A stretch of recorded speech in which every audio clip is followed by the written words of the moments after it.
Hello student, हमने start कर रखा है क्लास 12th की बिजनेस स्टडीज़ का चैप्टर नंबर 5 ऑर्गेनाइजिंग, और इसका आज टॉपिक है डेलीगेशन एंड डिसेंट्रलाइजेशन।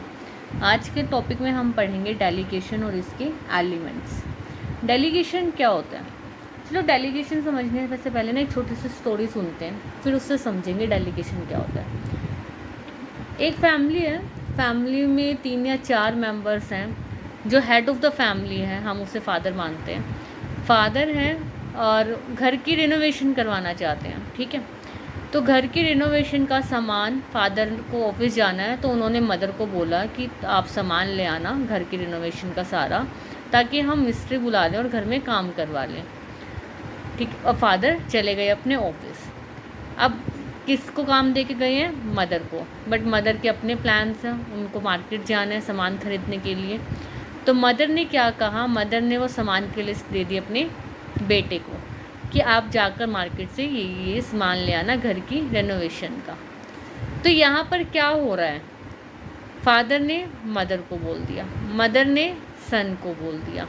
तो यहाँ पर क्या हो रहा है? यहाँ पर हो रहा है डेलीगेशन। यहाँ पर क्या हो रहा है? डेलीगेशन। जब हम अपना काम किसी दूसरे को दे देते हैं उसको बोलते हैं डेलीगेशन।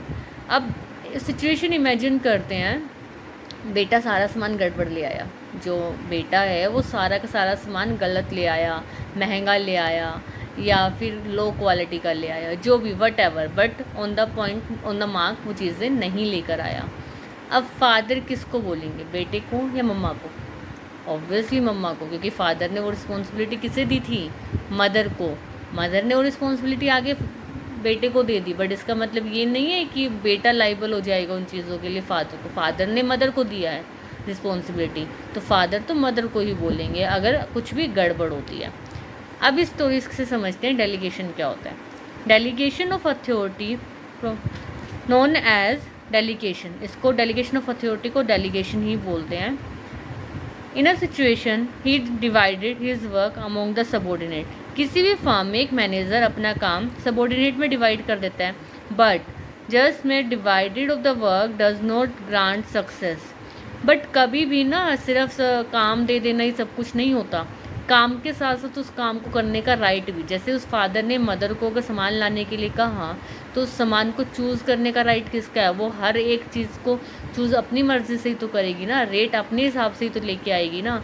तो जब एक काम कहा तो उस काम से रिलेटेड अथॉरिटी भी तो देनी पड़ेगी।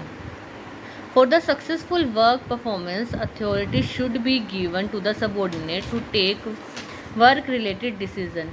तो किसी भी काम को करने के लिए हमें काम के साथ साथ उस काम से रिलेटेड अथॉरिटी भी देनी पड़ेगी। तो एलिमेंट्स, हम क्या क्या बातें कर रहे हैं इन सारी स्टोरी में या डेलीगेशन प्रोसेस में? हम रिस्पॉन्सिबिलिटी की बात कर रहे हैं, हम अथॉरिटी की बात कर रहे हैं और हम अकाउंटेबिलिटी की बात कर रहे हैं। रिस्पॉन्सिबिलिटी कौन सी थी? रिस्पॉन्सिबिलिटी थी जब मदर को काम दिया गया, मदर को रिस्पॉन्सिबिलिटी दी गई। अथॉरिटी, उसको अधिकार दिया गया सामान को चूज़ करने का, प्राइस देखने का। और अकाउंटेबिलिटी, शाम को आकर पापा पूछेंगे क्या सामान लाए हो, तो आंसर करने का, आंसर भी तो करना पड़ेगा उसे, तो उसको बोलते हैं अकाउंटेबिलिटी। तो फर्स्ट है आपका point responsibility. Responsibility it refers to the obligation of the subordinate to properly perform the assign duty. Responsibility का क्या मतलब है? कि एक जिम्मेवारी है सबॉर्डिनेट की कि अपना काम टाइम पर करें। और रिस्पॉन्सिबिलिटी क्या का फ्लो कैसे चलता है? टॉप लेवल मिडल लेवल को रिस्पॉन्सिबिलिटी देता है तो फ्लो टॉप पर से अपवर्ड की तरफ फ्लो चलता है इसका। फीचर्स क्या हो गया? फीचर्स होंगे responsibility can be assign to some other. अब मदर ने भी तो सन को दे दी थी ना रिस्पॉन्सिबिलिटी, तो हम असाइन कर सकते हैं। ड्यूटीफुल होना चाहिए एंड इट गेट, और ये इसका रीज़न क्या है? इसका उत्पादन ही क्यों होता है? रिस्पॉन्सिबिलिटी का जन्म होता है सुपीरियर और सबॉर्डिनेट रिलेशन के कारण। अगर कोई सुपीरियर नहीं होगा और कोई सबॉर्डिनेट नहीं होगा तो रिस्पॉन्सिबिलिटी कौन किसे देगा? Next authority. अथॉरिटी मतलब राइट ऑफ एन इंडिविजुअल, किसी भी इंडिविजुअल के अधिकार टॉप से बॉटम को मिलते हैं। फीचर ये असाइन की जाती है, दूसरे को भी दी जा सकती है। पोस्ट से रिलेट करती है कि आप किस पोस्ट पे हो, उसके अकॉर्डिंग आपके अधिकार भी रहेंगे। डिसीज़न पॉसिबल, जो इसमें हम डिसीज़न लेना पॉसिबल हो पाता है, अगर अथॉरिटी होती है तो हम कोई भी डिसीज़न ले पाते हैं। और जो मैनेजरल पोस्ट है उसका तो की फीचर ही रिस्पॉन्सिब अथॉरिटी है, अगर अधिकार नहीं होंगे तो मैनेजर किस काम का। लास्ट है अकाउंटेबिलिटी, मतलब जवाबदेही।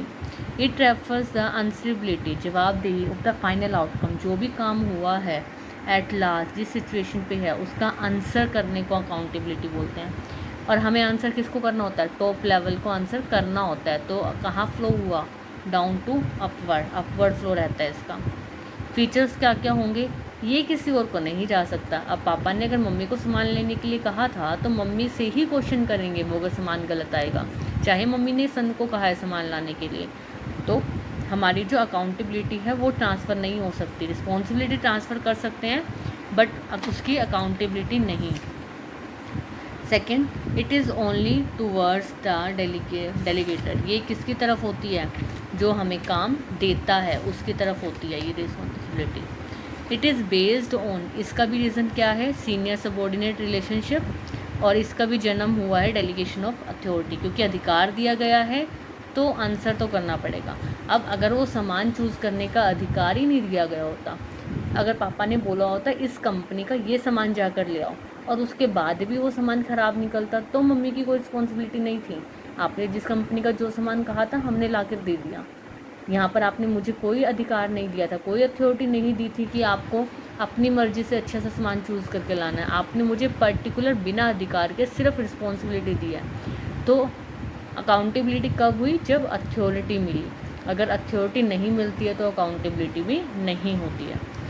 होप आप लोगों को यहाँ तक का समझ आया होगा। इससे आगे का टॉपिक नेक्स्ट वीडियो में करेंगे। Keep studying, happy studying, thank you.